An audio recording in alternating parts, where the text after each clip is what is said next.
Cuando se habla de historia de Mazatlán, generalmente llevamos el pensamiento a las fachadas y calles del centro histórico, con sus 1001 historias en cada ladrillo y hierro, con esos apellidos traídos del otro lado de los océanos y con ese ambiente de carnaval eterno donde, como dice el famoso corrido, hasta el más pobre se sentía millonario. Sin embargo, hay algo más en ese bello retrato de la época dorada mazatleca, algo que lo hace un poco más real y confiesa por qué tal grandeza de aquellas décadas tuvo que acabar.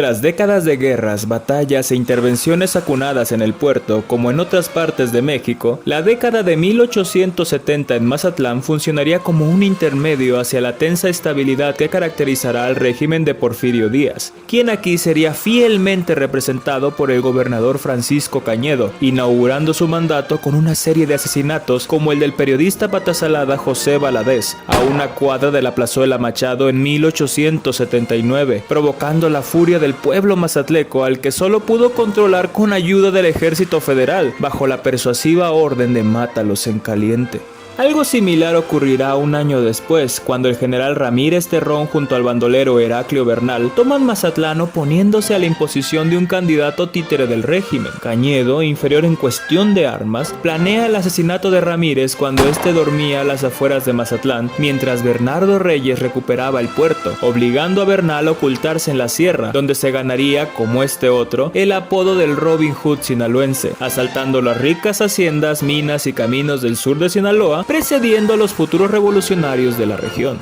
Mientras los revoltosos patasaladas aprendían que en boca cerrada no se pierden dientes, otro tipo de revolución llegaría de la mano de los comerciantes y empresarios, quienes, como dijimos en el video de Patasaladas vs Culichis, preferían manejar la economía en vez del gobierno del estado. Cañedo, habiendo pasado su infancia y juventud trabajando para las ricas familias patasaladas, también prefería contar con la simpatía de tan selecto grupo, del que obviamente deseaba formar parte, en vez de atacarlos como lo había hecho el exgobernador Eustaquio Buelna. La dinámica dupla logrará convertir a Mazatlán en una ciudad cosmopolita de su tiempo, epicentro comercial, industrial y cultural del noroeste mexicano, contando con las primeras entidades financieras del estado como el Banco Nacional de México y el majestuoso Banco Occidental Mexicano, importantes fábricas como la Fundición de Sinaloa en Mazatlán, la Vinata de los Osuna en La Noria o la fábrica de hilos y tejidos Corbera en Villa Unión, entre otros pilares de la economía regional que se autorregulaban desde la Cámara de Comercio de Mazatlán, la tercera fundada en México, que solía invertir continuamente en las mejoras del puerto.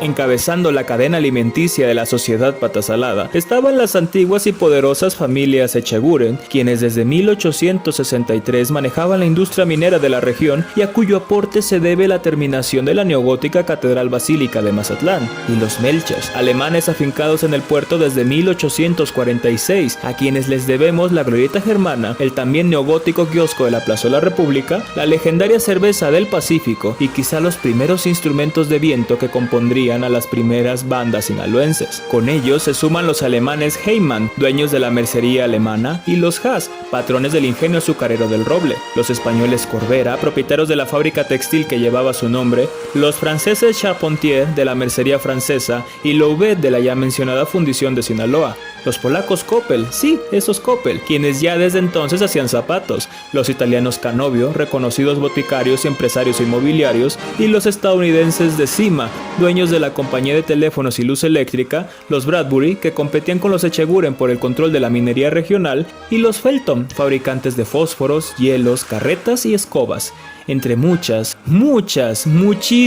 otras de las 137 firmas comerciales que representaban al 75% de la economía mazatleca. Dicha prosperidad económica en las manos ya mencionadas acelerarían la mejora de los servicios públicos del puerto, como la instalación de su primera red de agua potable y alcantarillado en 1890, el alumbrado eléctrico en 1896 y su primer mercado municipal primo hermano de la Torre Eiffel en 1900, desarrollándose también su cultura con la inauguración del Teatro Rubio, ahora llamado Ángela Peralta, en 1881, las publicaciones del Correo de la Tarde, enriquecido con las poesías y crónicas patasaladas de Amado Nervo, José Juan Tablada y Heriberto Frías, la orquesta de Enrique Mora tocando en la Machado su inmortal vals Alejandra, y la primera celebración de su carnaval en 1898, fundiéndose en el calendario Identidad Mazatleca para siempre. Pero no todo era miel sobre hojuelas ni lecho de rosas en las Atenas de Occidente. pues mientras gloriosas fachadas adornaban las principales calles y avenidas del puerto, la mayoría de su población vivía hacinada en sucias y claustrofóbicas cuarterías, escondidas en los callejones más oscuros y peligrosos de Mazatlán, allá donde no llegaba el oropel francés ni el cuero italiano, mientras la fiebre amarilla de 1883 y la peste bubónica de 1902 acampaban a sus anchas, llevándose al menos al 10% de su población. De los fantasmas que quedaron de aquellas epidemias, destaca la soprano Ángela Peralta, quien sin haber cantado una sola nota en nuestro teatro, terminó dándole su nombre agonizando en el vecino Hotel Iturbide, así como al antiguo Panteón Mazatleco donde intentarían descansar sus restos hasta su exhumación en 1937. Para los sobrevivientes, una quinceañera romanita de la Peña, uniéndose al doctor Martiniano Carvajal en su lucha por la salud pública del puerto, reúne el apoyo de la élite a la que pertenecía para fundar el Hospital San Vicente para indigentes y menesterosos en 1891, valiéndole la coronación no oficial como primera reina del carnaval. A estos padecimientos se sumaría el hartazgo de los trabajadores y campesinos, quienes veían casi imposible construir cualquier tipo de patrimonio, trabajando largas jornadas en las tierras de los alemanes, las fábricas de los españoles o las minas de los estadounidenses, y a la incontenible necesidad que bullía entre la nueva élite patasalada, quienes solo esperaban la muerte del cañedismo y su anciano protagonista, ocurrida finalmente en 1909. El candidato de los patasaladas fue José Ferrell, político y periodista del Correo de la Tarde, quien contaba con el voto de los sinaloenses, pero no del de don Porfirio, quien nombraría finalmente a Diego Redo gobernador. En 1910, en la pista del Mazatleco Circo Ataide, Madero habla frente a 2000 entusiastas mazatlecos en contra de las imposiciones y reelecciones porfiristas. Aquel mismo año, Redo ordena el asesinato del maestro rural Gabriel Leiva Solano, resonando en los mazatlecos el asesinato de Valadez y la violencia con que el Estado censuró su indignación 30 años atrás. Todavía el alemán Jorge Clausen alcanzaría a inaugurar los paseos del Centenario y el que conserva su apellido con su monumental glorieta Redo en honor a tan espurio gobernador, antes de que el cuento llegara a su urgente fin. El telón cayó, la Belle Époque había terminado, Mazatlán cambiaría sus perfumes y sedas por pólvora y metralla.